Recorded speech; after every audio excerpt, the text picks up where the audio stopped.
E aí, historiantes, bem-vindos a mais uma videoaula e nesse módulo, que é o módulo de História do Brasil República, nós vamos falar sobre um momento bem controverso, bem movimentado, agitado aqui em nosso país, que foi em 1930. Nós conhecemos esse evento como Revolução de 30. Mas a gente precisa destrinchar um pouco essa informação, esse momento, para que vocês possam entender o que estava rolando.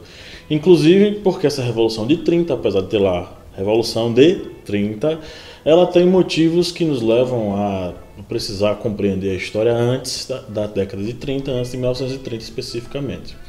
E o que é que estava rolando em nosso país? O nosso país era uma república recente, ela não tinha aí, estava completando aí pouco mais de 40 anos de idade, enfim. E ela possuía uma série de problemas, uma série de complicações. É uma república nova, mas é uma república que tem aí muitos problemas relacionados a ele. E uma dessas questões era a centralização desse poder. Esse poder estava centralizado especificamente no sudeste do nosso país e especificamente mesmo ali São Paulo e Minas Gerais, apesar da capital do nosso país ser o Rio de Janeiro. Então, essa relação de poderes entre São Paulo e Minas Gerais vai fazer com que os presidentes da República eles sejam selecionados dentro desses dois estados, sejam pessoas ligadas ou a São Paulo ou a Minas Gerais. Não necessariamente eles eram paulistas ou mineiros, mas eles eram pessoas apoiadas por paulistas e mineiros. Então a gente vai ter um negócio chamado política do café com leite. Agora, por que política do café com leite? Café com leite, essa coisa tão bacana que nós tomamos aí no jantar, no café da manhã. Era café com leite porque o principal produto de cada estado, respectivamente de São Paulo e de Minas Gerais, eram o café e eram o leite. Em São Paulo, as grandes fazendas cafeeiras e em Minas Gerais, os grandes pecuaristas, grandes criações de gado leiteiro do nosso país. Então, caracterizou-se aí essa relação como política do café com leite, especificamente os produtos respectivos de cada espaço. Nosso país era um país grandemente rural, mas nós tínhamos um processo de industrialização que já acontecia aqui nesses espaços, né?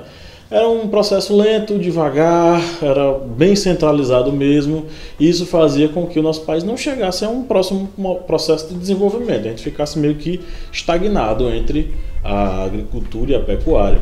E isso era de interesse dos grandes dirigentes do nosso país. Eles queriam que esse país continuasse centralizado, continuasse desigual, porque isso ajudaria eles a se manterem no poder. Então, São Paulo e Minas Gerais vão dominar esse processo, vão dominar essa vida política aqui em nosso país. A questão é que vai crescer um movimento que vai tentar, de certo modo, questionar esse tipo de coisa, que era ligado aos tenentes do Exército Brasileiro. A gente geralmente chama isso de tenentismo, que é o processo pelo qual os tenentes eles começam a aparecer na política brasileira.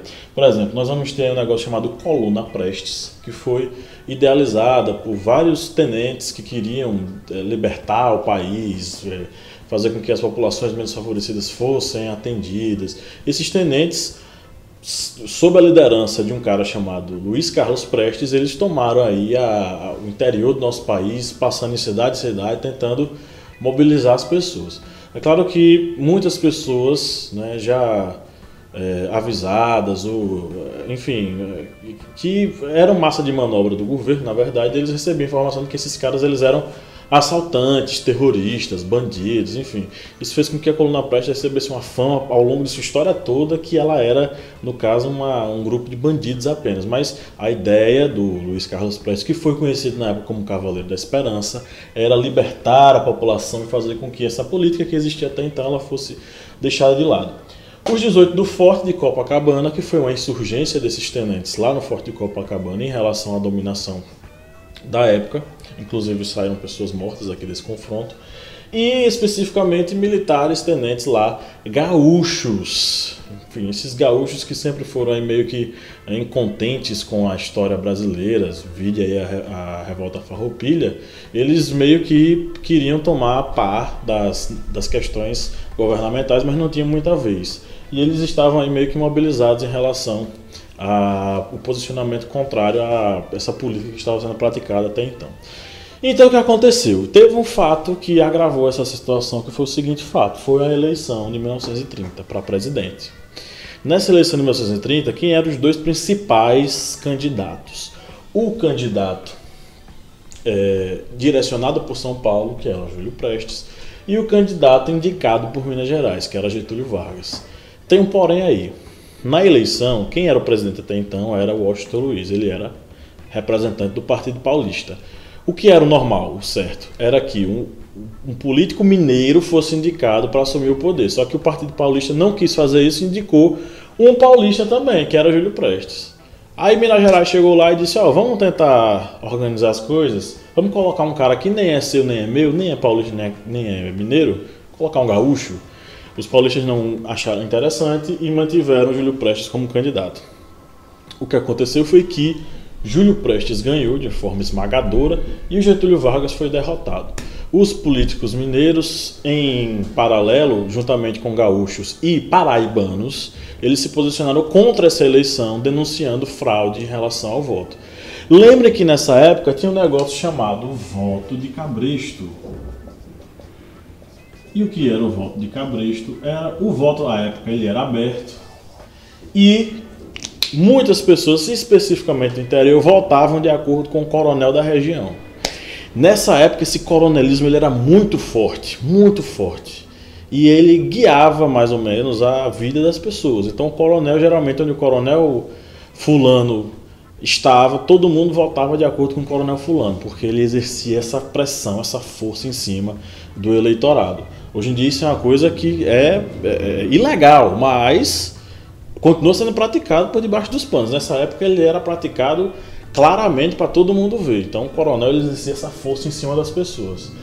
Então mineiros, paraibanos e gaúchos eles se posicionaram contra essas eleições e faziam uma forte oposição ao governo que estava aí no poder, que era o governo do Washington Luiz ainda. Então o que aconteceu? À época, o fato que explodiu tudo foi o assassinato do político João Pessoa. João Pessoa, que hoje é, inclusive, o nome da capital da Paraíba. Era o João Pessoa. Esse João Pessoa era candidato a vice na chapa de Getúlio Vargas, perdeu, né? E o assassinato dele foi que criou esse escarcéu todo e provocou a Revolução de 30. Mas foi por um motivo bem dissociado, e eu vou explicar por quê. Antes disso eu queria dizer o seguinte, os coronéis eles eram muito fortes, e na política do café com leite os coronéis é quem ditavam as regras do jogo.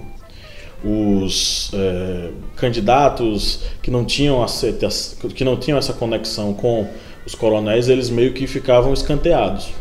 E isso em vários estados do país. Na Paraíba não era diferente, lá tinha um coronel. E esse coronel, ele meio que ditava aquilo que aconteceria no estado da Paraíba.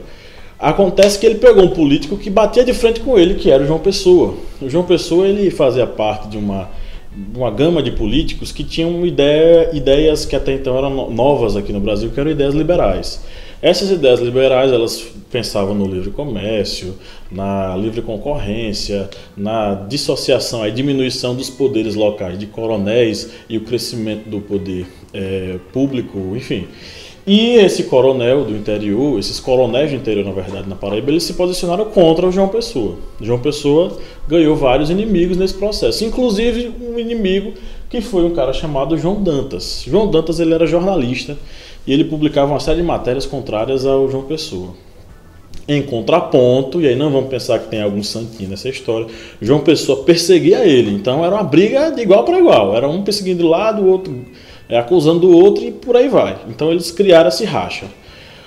Um belo dia, João Pessoa ele quis meio que, depois de uma publicação bem crítica, ácida do João Dantas, João Pessoa disse, não, vamos resolver esse negócio com esse cabo, vamos invadir lá o escritório dele, vamos resolver essas coisas.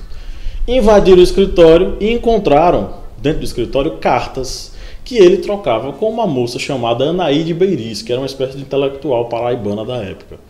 Ela era uma moça muito bonita, inteligentíssima, escritora, enfim. E eles tinham um caso amoroso.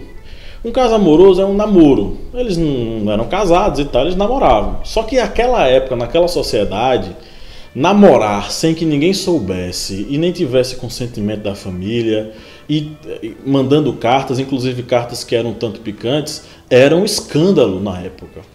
E o João Pessoa, de posse dessas cartas, imagina aí o que foi que ele fez. Ele começou a soltar num jornal, que ele era o dono, o conteúdo, o teor dessas cartas, e avisando para as pessoas que, se elas quisessem saber o conteúdo completo, que entrassem lá na delegacia para descobrir.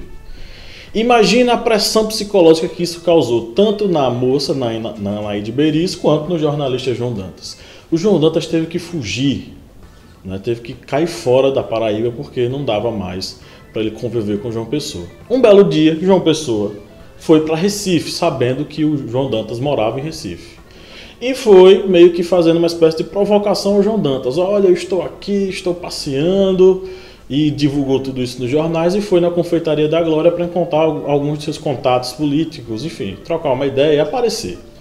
Lá, João Dantas, sabendo disso, veio a ideia na cabeça. Esse cara está destruindo a minha vida, vou acabar com a vida dele. E aí ele foi até a Confeitaria da Glória e disparou tiros contra João Pessoa.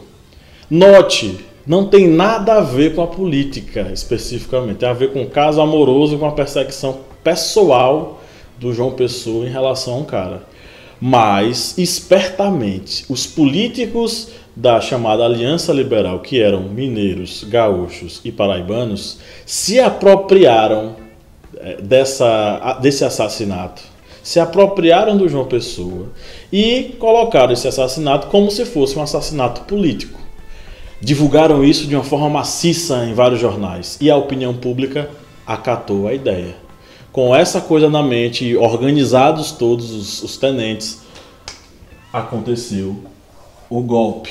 E qual foi o golpe? Essas tropas tenentistas, elas se direcionaram ao Rio de Janeiro, que era a sede do poder, não é?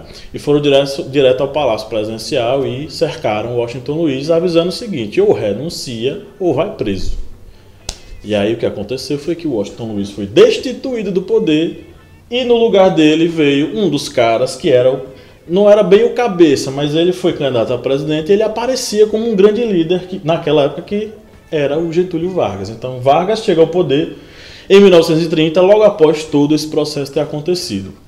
E de 1930 até 1945, são 15 anos, nós vamos ter um negócio chamado de Era Vargas, ou seja, a dominação de Getúlio Vargas em relação ao Brasil. Então ele vai ser aí nosso presidente / ditador / manda em todo mundo durante os próximos 15 anos. Ele só vai cair depois da Segunda Guerra Mundial, mas isso é tema para uma próxima videoaula, ok? Então eu espero que vocês tenham curtido, tenham gostado aí, tenham entendido tudo, tenham feito suas anotações. Pode entrar no chat para bater um papo, entra nas redes sociais e aí vai fazer suas atividades, leia a apostila para não perder nada, ok? Um abraço.